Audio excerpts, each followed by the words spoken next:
quand j'ai dit que c'est vraiment une belle réussite, on a pu mettre ensemble ces 3 groupes d'acteurs et nous avons ressorti de façon consolidée des solutions pour le territoire, en tenant en compte des besoins de chaque groupe.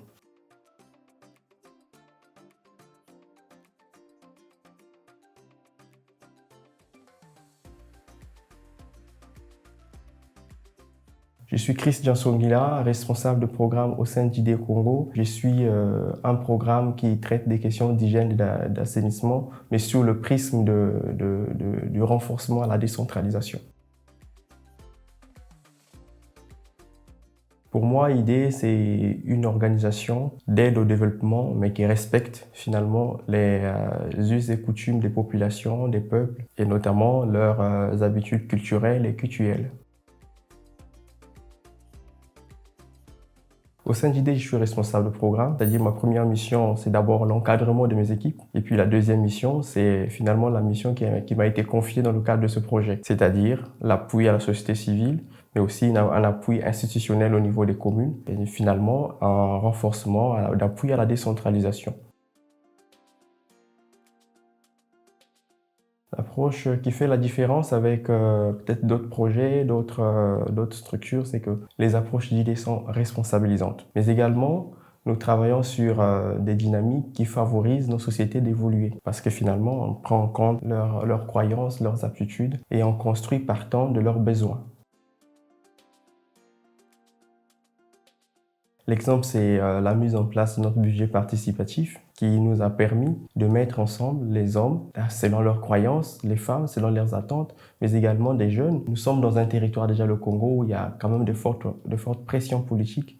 Donc la voix, la vision ou les considérations envers les jeunes sont encore moindres. Donc ça fait que quand on met ensemble ces 3 groupes d'acteurs, ça peut ou ne pas réussir. Et donc IDE, quand j'ai dit que c'est vraiment une belle réussite, on a pu mettre ensemble ces 3 groupes d'acteurs et nous avons ressorti de façon consolidée des solutions pour le territoire, en tenant en compte des besoins de chaque groupe.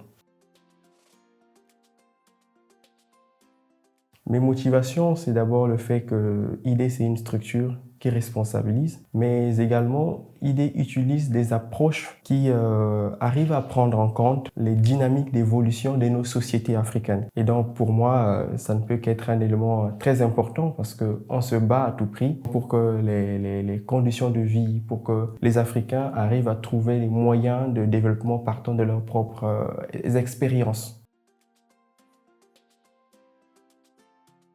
Dans les 30 prochaines années, je pense que IDE aura plus de partenaires. La démarche nous emmène vers la reconnaissance. Au début, ça n'a pas été facile pour que ces communautés-là intègrent les approches d'IDE, acceptent IDE au sein de leur organisation.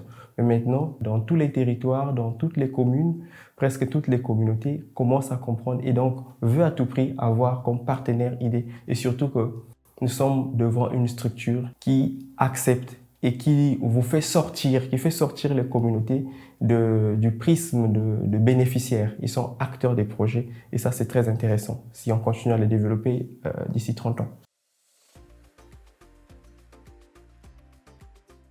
Sur le volet association, il y a eu beaucoup d'évolutions en termes d'outils, en termes d'approche, également en termes de posture. En fait, ce qui se passe, c'est que les responsables de programme, les staffs au niveau local sont de plus en plus responsabilisés. Et à mon niveau, mon évolution, ce que je peux dire, c'est mon affermissement sur les questions en lien avec les peuples les plus marginalisés. J'ai passé du temps à IDE, je passe du temps à IDE, ça m'emmène à renforcer, à m'enraciner sur cette question. Et c'est très intéressant pour moi.